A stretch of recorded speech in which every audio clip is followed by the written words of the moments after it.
One night in 1942, a German officer walked through fog-filled Copenhagen streets. He felt safe in the quiet environment. No signs of danger appeared around him. Yet, within a moment, he collapsed to the ground. He never heard the weapon fire. The killer vanished into the darkness before anyone detected movement. This event shocked investigators, who found no evidence of a loud gunshot. The weapon discovered later looked nothing like a military firearm. It resembled a rough industrial pipe with no refined edges. Its simple shape confused many observers. They wondered how such a crude object delivered a silent, fatal strike. The design lacked elegance, but excelled in purpose. Its silence enabled the assassination to occur unnoticed. This killing demonstrated the Welrod's effectiveness in urban settings. It proved that silent weapons could change the meaning of safety. German troops realized that quiet streets no longer protected them. Silence signaled danger rather than calm. This psychological shift weakened their confidence. It also strengthened resistance fighters who understood the power of stealth and precision in occupied cities. In 1941, British intelligence faced a difficult challenge. Their agents operated across occupied Europe, organizing sabotage and building resistance networks. They required a weapon that allowed silent eliminations. Existing tools were insufficient. Knives demanded risky close contact. Garrotes required strength and time. Poisons acted slowly and unpredictably. Suppressed guns still produced enough noise to alert nearby patrols. A different solution became essential. Churchill ordered the Special Operations Executive to ignite chaos across enemy territory. But these missions needed a weapon suited for covert action. It had to fire without revealing the shooter's location. It also needed to be dependable, compact, and easy to hide. Engineers struggled to meet all these requirements at once. The assignment seemed nearly impossible. Station 9 accepted the task with an unconventional approach. Instead of thinking like gunsmiths, they thought like acoustic engineers. They studied how gunfire produced sound in 3 stages. They focused on eliminating each stage individually. Their goal was not to reduce noise, but to erase it. This daring attempt led to the creation of one of the war's quietest and most effective covert weapons. The engineering team first addressed the bullet's speed. Standard rounds broke the sound barrier and created a sharp crack. They reduced the powder charge to produce a subsonic velocity. This simple change removed the flight noise.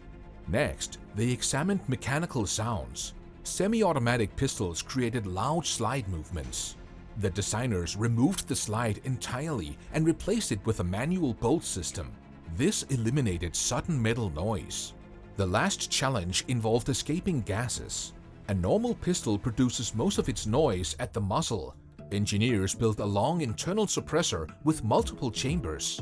Hot gases cooled gradually as they passed through the structure. Pressure dropped before the gases finally exited. The explosive blast disappeared almost completely. This made the weapon remarkably quiet. The results surprised even the design team. A standard pistol produced a loud, dangerous sound. The Welrod produced a soft mechanical thump similar to closing a car door. At short distances, the sound blended with city noise. The entire weapon operated with careful intention. Every component existed solely to reduce noise. The final product became one of the quietest lethal weapons used during the war. The Welrod did not resemble a firearm. It looked like a giant piece of industrial pipe. The grip was a simple cylinder wrapped in rubber. The magazine sat inside this cylindrical handle. The barrel extended in a straight tube with no curves or polished finish. The trigger had no guard. The sights were minimal, almost decorative.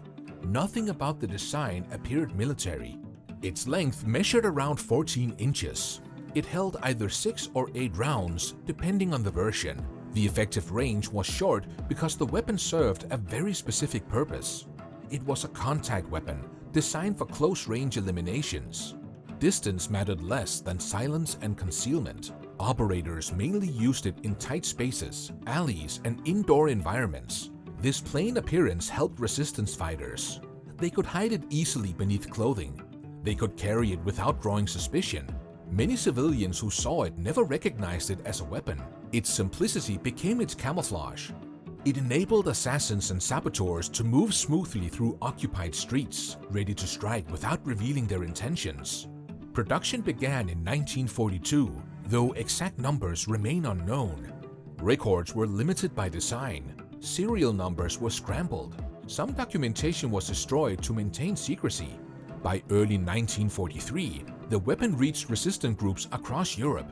British airdrops delivered it to fighters in occupied countries. They immediately recognized its value. Its quiet performance made missions safer and more effective. French resistance groups used the Welrod for targeted eliminations. Officers known for cruelty became their first targets. Some operations even occurred in crowded areas without alerting nearby civilians. One assassination happened in a Paris cafe. The victim collapsed silently. The assassins walked out unnoticed. This level of stealth encouraged more daring missions.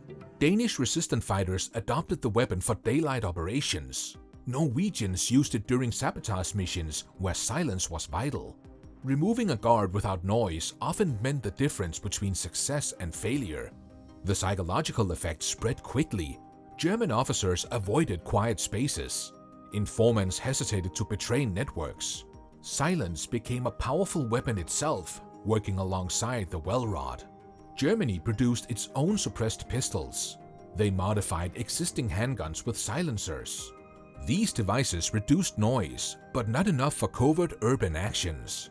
Their weapons still produced clear gunshot sounds. They were useful for snipers, not assassins moving through cities. They lacked the deep silence required for resistance missions behind enemy lines. The United States created the HDM pistol, which used .22 caliber ammunition. It produced lower sound levels, but suffered from weak stopping power. Thick clothing could block or slow the bullet. Multiple shots were often required. This made the weapon less reliable for close-range eliminations. In high-risk missions, failures were unacceptable. The Welrod outperformed both designs. Its subsonic 9mm rounds delivered a stronger impact. Its integrated suppressor produced significantly less noise. It allowed operators to work in crowded areas without detection. Its main drawback involved the suppressor wipes, which wore out after repeated shots. But most covert operations required only a few shots. The Welrod remained the superior tool for silent wartime missions. Modern discussions often revisit silent weapons as global tensions rise. People follow stories about improvised devices and hidden tools. They want to understand how simple designs changed complex conflicts. Interest grows as analysts compare modern threats to old covert designs. They study why some weapons remain relevant today, even without advanced features. This curiosity brings attention back to forgotten wartime instruments. Many viewers now question how basic weapons shaped resistance movements across Europe. They watch documentaries and read reports about operations done without noise. These stories highlight how silence created opportunities that loud weapons could not offer. The Welrod pistol stands out in these conversations. Its simple form contrasts sharply with its impact. This makes it an ideal case for renewed attention. The Welrod remained classified long after the war. Many of its missions stayed hidden from public records. It influenced modern suppressed weapons and shaped intelligence strategies. Engineers studied its simple but effective design. They learned that silence requires purpose, not polish. The Welrod proved that function could outweigh appearance in covert warfare. Its crude shape became part of its legend. It symbolized resistance and ingenuity. Resistance fighters trusted it because it worked every time. German officers feared it because they could not anticipate it. The weapon changed how occupation forces moved through cities. They grew cautious, even in quiet environments. This uncertainty strengthened underground movements. Today, the Welrod stands as a reminder of how small ideas can transform major conflicts.